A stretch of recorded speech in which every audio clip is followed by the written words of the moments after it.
हा भाऊ गांगणगाव फाका इथला आहे आणि गेल्या टायमाला त्याला मानसीचा त्रास होता आणि मानसीचा त्रास असताना इकडे येऊन तो परमेश्वराच्या चरणी येऊन तो बरा झाला आणि काही कारणास्तव दूर गेला आणि त्याला तो पुन्हा आजार आला आणि पुन्हा आजार आला तसाच मानसीचा त्रास पुन्हा आला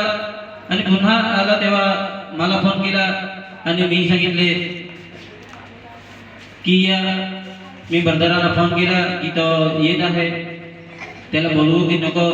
तर सांगतो बोलो आणि खरोखर खूप असा आमच्या घरामध्ये ठेवला आणि तो घरामध्ये असा दांडूक घेऊन हिंडत होता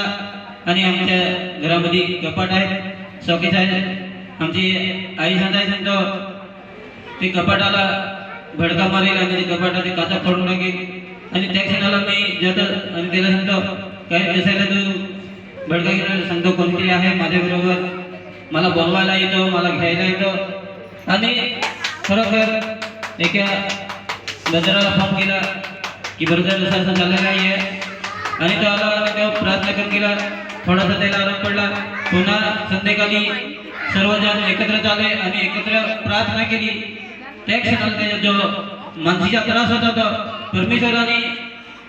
काढला ते परमेश्वराने त्याचा ताबा घेऊन तो जो मानसीचा त्रास होता तो काढून टाकला म्हणून भाऊ त्याचा परिवार परमेश्वराला धन्यवाद देत आहे आपण जवळ परमेश्वराला धन्यवाद द्यायचे आहे।